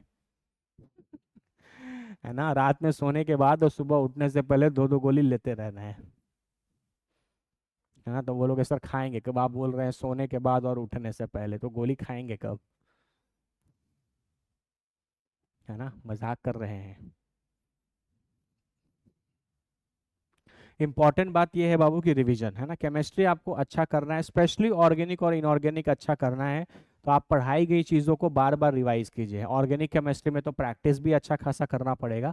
इनऑर्गेनिक केमिस्ट्री में अगर आप पढ़ाई गई चीज़ों को अच्छे से पढ़ रहे हैं, है ना, कोई एक एक प्रॉपर बुक सॉल्व कर रहे हैं, क्वेश्चन बैंक के सारे क्वेश्चंस अच्छे से बना रहे हैं, तो सफिशियंट है। ठीक है, मैं जैसे हम कोई चैप्टर कंप्लीट करते हैं बाबू, आप फ्री हैं किसी भी बुक से कोई भी क्वेश्चन बनाने के लिए। अगर आपको कोई डाउट होता है तो आप कमेंट करके पूछ लो, या बहुत सारे ऐसे तरीके हैं जिनके थ्रू आप मेरे से कम्युनिकेट कर सकते हैं। आप पूछिए, आपके डाउट्स को हम 100% क्लियर करेंगे। ठीक है। और क्वेश्चन बैंक तो बाबू एकदम बहुत अच्छे से बनाना है। इतने क्वेश्चंस आते हैं कि अगर तुम क्वेश्चन बैंक्स भी अच्छे से कर लोगे, है ना, 45-47 ईयर्स, 46-47 ईयर्स का जो क्वेश्चन बैंक आता है, उसके हर एक क्वेश्चन को अगर तुम बनाते हो, प्रैक्टिस करते हो, तो बहुत एनफ प्रैक्टिस है। चलो देखो फजान्स रूल क्या बोलता है, थोड़ा इस चीज को हम लोग समझेंगे। ठीक है, मान लेते हैं मेरे पास ये एक कैटायन है और ये एक एनायन है, प्लस माइनस हम जनरली रिप्रेजेंट कर दिए। है ना, ये जो चीज है ये मेरा एक एनायन है, और ये जो चीज है ये मेरा एक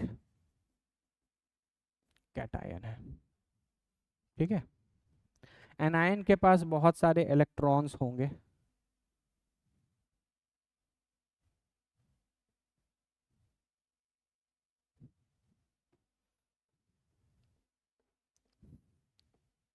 है ना, एनायन के पास बहुत सारे इलेक्ट्रॉन्स होंगे, और ये कैटायन पॉजिटिव चार्ज है। आपको ऐसा नहीं लगता कि ये पॉजिटिव चार्ज एनायन में पड़े वाले इलेक्ट्रॉन्स को अपने तरफ खींचेगा? है ना, बिल्कुल खींचेगा। ये पॉजिटिव चार्ज है, इलेक्ट्रॉन्स नेगेटिवली चार्ज होते हैं, तो ये पॉजिटिव चार्ज एनायंस में पड़े हुए इलेक्ट्रॉन्स को खींचेगा। तो जब ये खींचेगा, है ना, तो एनायन का जो शेप है उसमें थोड़ा सा डिस्टॉर्शन आ जाएगा। डिस्टॉर्शन एक बहुत टेक्निकल टर्म है। Distortion is a term which is used for shape change. अगर कभी किसी चीज का शेप चेंज कर जाता है तो हम लोग बोलते हैं वो डिस्टॉर्ट करके, या उसमें डिस्टॉर्शन आ गया। है ना, अभी आपको एनायन थोड़ी देर पहले एक कंप्लीट स्फेरिकल दिख रहा था, लेकिन क्योंकि पॉजिटिव चार्ज इसके बगल में आ गया और ये इस इलेक्ट्रॉन्स को अट्रैक्ट करने लगा, तो इसका जो शेप है वो थोड़ा सा चेंज हो जाएगा। इसको हम लोग बोलते हैं कि शेप में डिस्टॉर्शन हो गया। है ना, हम लिख देंगे, स्टेटमेंट वगैरह प्रॉपर लिख देंगे, बस मेन कॉन्सेप्ट समझो। ठीक है। सिमिलरली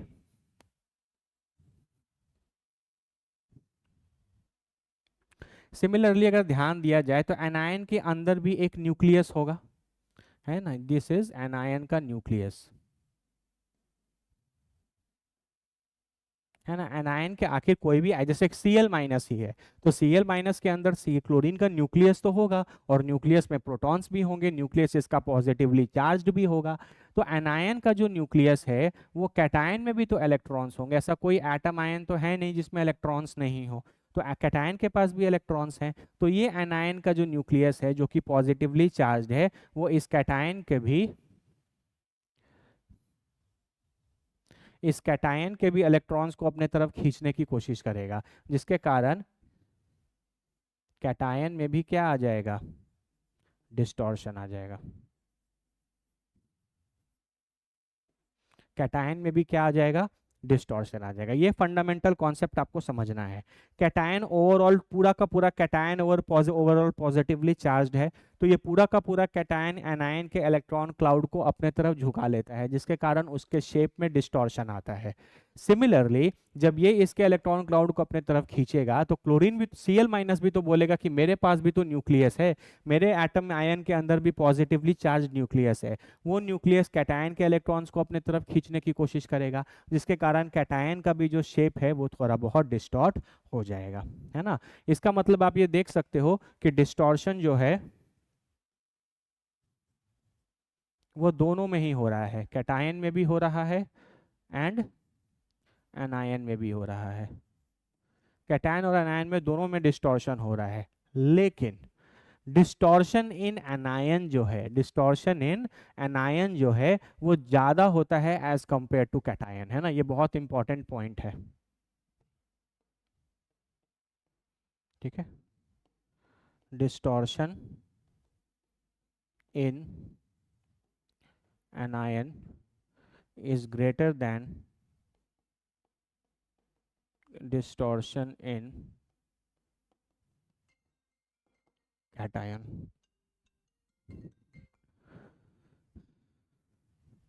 है ना। Distortion in anion is greater than distortion in cation. क्यों ऐसा, हम आपको बताते हैं।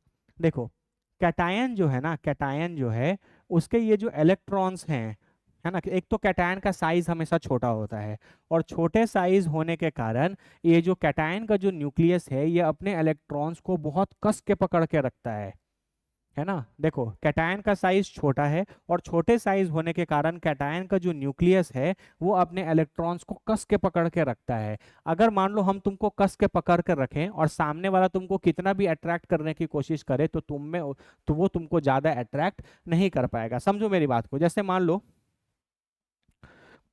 मान लो ये रिमोट है, ठीक है, और हम इसको ऐसे कस के पकड़ लें, है ना, और सामने वाला मेरे से रिमोट खींचने की कोशिश करे, है ना। मान लो हम न्यूक्लियस हैं और ये इलेक्ट्रॉन है, हम न्यूक्लियस हैं और ये इलेक्ट्रॉन है, तो हम इसको कस के पकड़ लेंगे। हम इसको जितना कस के पकड़ लेंगे उतना सामने वाला इसको मेरे से आसानी से खींचकर नहीं ले जा पाएगा। तो रीजन ये होता है कि क्योंकि कैटायन का साइज छोटा होता है, तो छोटे साइज होने के कारण कैटायन का जो न्यूक्लियस है वो अपने इलेक्ट्रॉन्स को बहुत टाइटली होल्ड करके रखता है।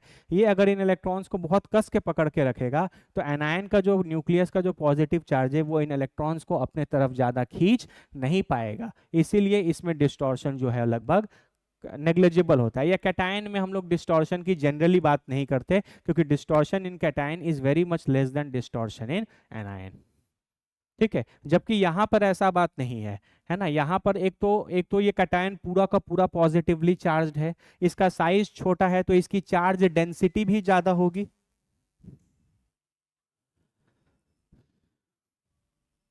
ठीक है। थोड़ा बाबू ध्यान से देखो हम क्या बोल रहे हैं। यहाँ पर जो कैटायन है, कैटायन का साइज छोटा है, उसके उसके ऊपर इस पे पॉजिटिवली चार्ज्ड है, जिसके कारण इसकी चार्ज डेंसिटी जो है ना, जिसके कारण इसकी जो चार्ज डेंसिटी है वो ज़्यादा है। और एनायन का साइज बड़ा है, एनायन का साइज बड़ा होने के कारण एनायन का जो न्यूक्लियस होगा और ये जो आउटर मोस्ट इलेक्ट्रॉन्स होंगे इनके बीच में डिस्टेंस ज़्यादा होगा। डिस्टेंस ज़्यादा होने के कारण एनायन का न्यूक्लियस इन इलेक्ट्रॉन्स को उतना कस के पकड़ के नहीं रखेगा, इसीलिए ये जो कैटायन है ये इन इलेक्ट्रॉन के क्लाउड को बहुत अच्छे से डिस्टॉर्ट कर पाता है। इसलिए distortion in anion is always greater than distortion in cation. हम लिख देंगे स्टेटमेंट वाइज, लेकिन ओवरऑल जो बात हम आपको बता रहे हैं बस ये बात आपको ध्यान में रखनी है, ठीक है। और सबसे इंपॉर्टेंट बात, अच्छा हम आगे लिखेंगे, यहाँ तक क्लियर है क्या? पहले अच्छे से देख लो कि हम क्या बात बोले, क्या डिस्टॉर्शन की बात कर रहे हैं, कैटायन में डिस्टॉर्शन क्यों नेग्लेजिबल होता है और एनायन में डिस्टॉर्शन को हम लोग क्यों नेग्लेक्ट नहीं कर सकते। ये सारी फंडामेंटल बातें एक बार अच्छे से देख लो, फिर हम लोग आगे बढ़ते हैं।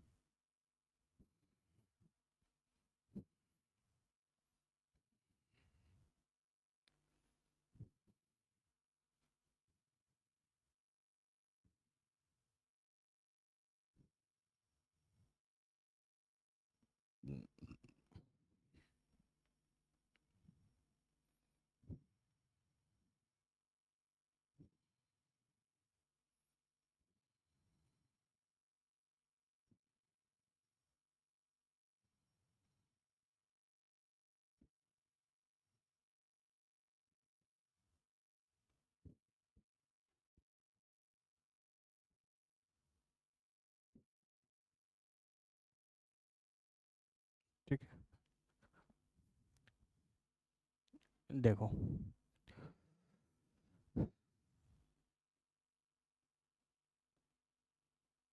Ionic bond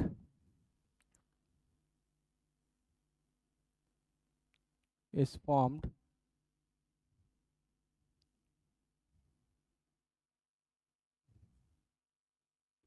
when cation and anion come close to each other in isolated condition, है ना। आइसोलेटेड कंडीशन मतलब और कुछ नहीं होना चाहिए, सिर्फ कैटायन और एनायन ही प्रेजेंट होना चाहिए। ठीक है, पहला स्टेटमेंट तो यही हो गया।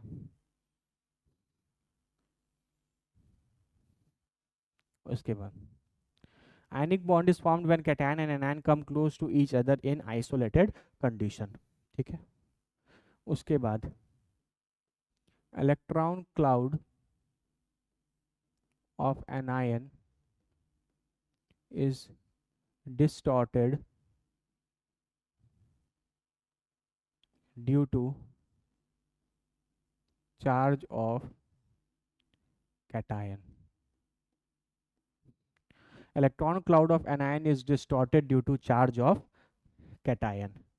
ठीक है, similarly electron cloud of cation is distorted by nucleus of anion। ठीक है, जो बात हम आपको बताए थे, है ना, ओवरऑल पूरा का पूरा जो कैटायन है वो एक पॉजिटिवली चार्ज्ड एंटिटी है ना, तो वो एनायन के इलेक्ट्रॉन क्लाउड को डिस्टॉर्ट करता है। सिमिलरली एनायन के अंदर भी न्यूक्लियस है, वो पॉजिटिवली चार्ज न्यूक्लियस कैटायन के भी इलेक्ट्रॉन्स को अपने तरफ खींचने की कोशिश करता है, जिसके कारण कैटायन में भी क्या होता है, डिस्टॉर्शन। तो ये आपका सेकेंड पॉइंट हो गया। थर्ड पॉइंट देखिए, the distortion in case of cation is negligible because the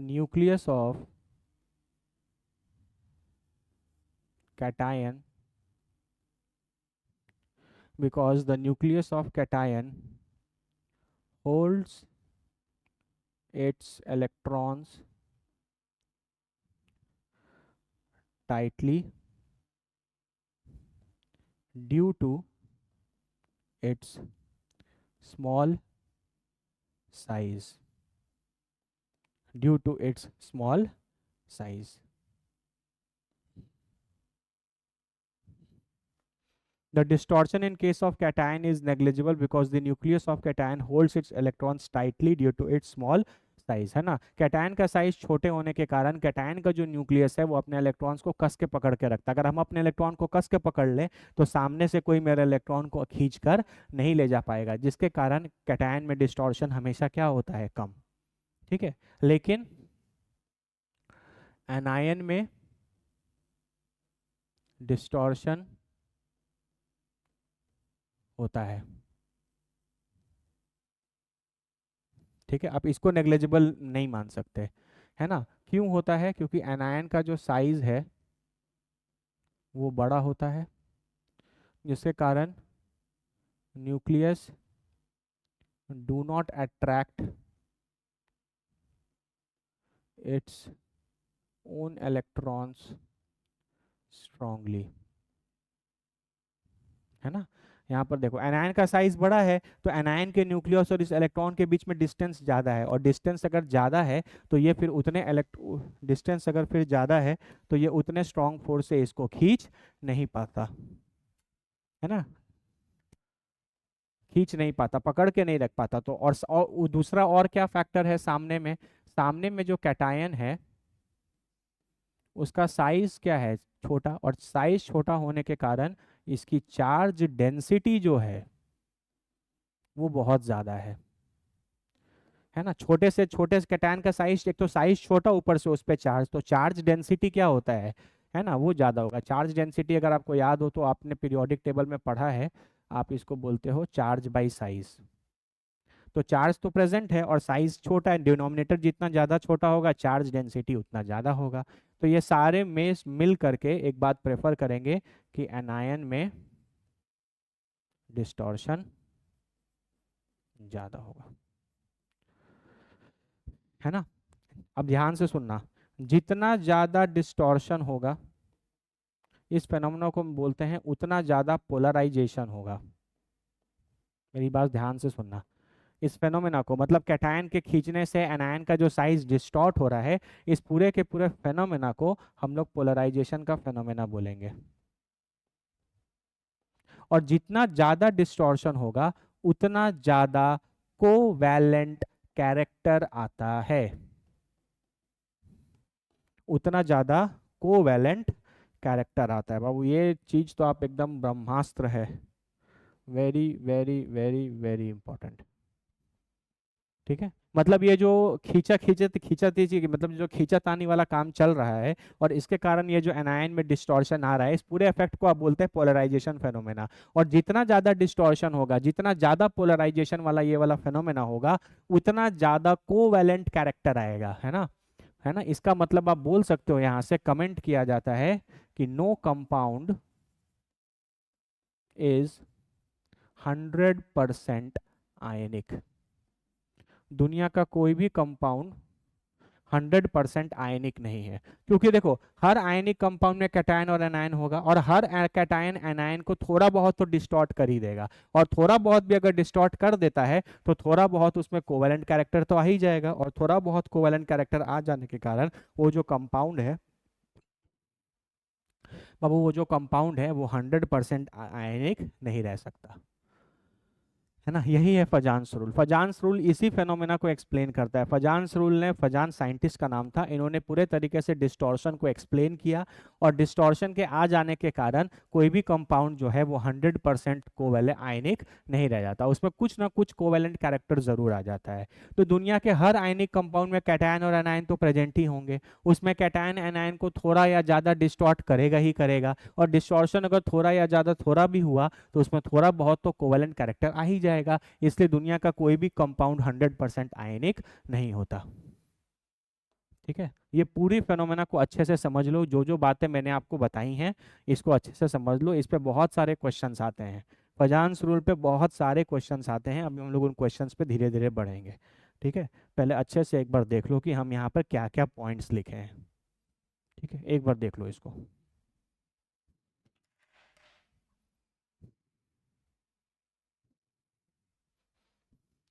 Ionic bond is formed when cation and anion come close to each other in isolated condition. Electron cloud of anion is distorted due to charge of cation. Similarly, electron cloud of cation is distorted by the nucleus of anion. The distortion in case of cation is negligible because the nucleus of cation hold its electron tightly due to its small size. है ना। लेकिन anion में जो distortion होता है वो काफ़ी बड़ा होता है, आप उसको नेग्लेक्ट नहीं कर सकते। एनायन का साइज पहले तो बड़ा है, साइज बड़ा होने के कारण nucleus do not attract its own electron strongly. यहाँ पे न्यूक्लियस और इलेक्ट्रॉन के बीच का डिस्टेंस ज़्यादा है, जिसके कारण न्यूक्लियस इस इलेक्ट्रॉन को कस के नहीं पकड़ता। अगर न्यूक्लियस अपने इलेक्ट्रॉन्स को कस के नहीं पकड़ेगा तो कोई सामने वाला आएगा और इलेक्ट्रॉन्स को अपने तरफ खींच लेगा, जिसके कारण एनायन में क्या हो जाएगा, डिस्टॉर्शन। है ना। एक तो एनायन का साइज बड़ा है, दूसरा क्या, सामने कैटायन पड़ा है जिसका साइज छोटा है, और साइज छोटा होने के कारण कैटायन की चार्ज डेंसिटी भी ज्यादा है ना। कैटायन का साइज छोटा, क्या, एक तो कैटायन का साइज छोटा है, ऊपर से चार्ज है, तो साइज जितना छोटा होगा डिनोमिनेटर जितना कम होगा, चार्ज डेंसिटी उतनी ज्यादा होगी। तो चार्ज डेंसिटी ज्यादा होने से कैटायन की अट्रैक्टिंग प्रॉपर्टी ज्यादा हो जाएगी। अगर मेरी चार्ज डेंसिटी ज्यादा है तो हम इलेक्ट्रॉन को ज्यादा ज्यादा स्ट्रॉन्ग फोर्स से खींचेंगे अपने तरफ। तो दोनों इस बात को मेंश्योर करते हैं कि एनायन में डिस्टॉर्शन क्या हो, ज्यादा। जितना ज्यादा डिस्टॉर्शन होगा, इस पूरे फेनोमेना को बोलते हैं पोलराइजेशन फेनोमेना। क्या बोलेंगे, पोलराइजेशन फेनोमेना। और जितना ज्यादा डिस्टॉर्शन होगा या जितना ज्यादा पोलराइजेशन होगा, उतना ज्यादा कोवैलेंट कैरेक्टर कंपाउंड में डेवलप करता जाएगा। है ना। किसी आयनिक कंपाउंड में जितना ज्यादा एनायन का डिस्टॉर्शन होगा, जितना ज्यादा पोलराइजेशन होगा, उतना ज्यादा वो आयनिक कंपाउंड जो है वो कोवैलेंट की तरफ शिफ्ट करता जाएगा, या उसमें उतना ज्यादा कोवैलेंट कैरेक्टर आएगा। ठीक है। इसीलिए बोला जाता है कि दुनिया में कोई भी कंपाउंड 100% आयनिक नहीं है, क्योंकि दुनिया में कोई भी आयनिक कंपाउंड अगर प्रेजेंट होगा तो उसमें कैटायन और एनायन तो ज़रूर होंगे, और कैटायन और एनायन अगर 100% प्रेजेंट हैं तो कैटायन एनायन को डिस्टॉर्ट करेगा ही करेगा, थोड़ा या ज़्यादा करेगा ही। और थोड़ा करे या ज़्यादा करे, उसके कारण थोड़ा या ज़्यादा कोवैलेंट कैरेक्टर तो आयनिक कंपाउंड में आ ही जाएगा। इसलिए दुनिया में कोई भी कंपाउंड 100% आयनिक नहीं होता। यही पूरा कॉन्सेप्ट है फजान्स रूल।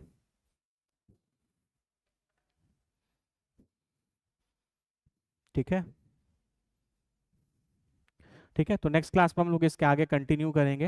है ना। और आयनिक फजान्स रूल के कुछ फैक्टर्स पढ़ेंगे, फिर कुछ क्वेश्चंस करेंगे, इनर्ट पेयर इफेक्ट पढ़ेंगे, बहुत इंपॉर्टेंट, जहाँ से बहुत सारे सवाल आते हैं। ठीक है।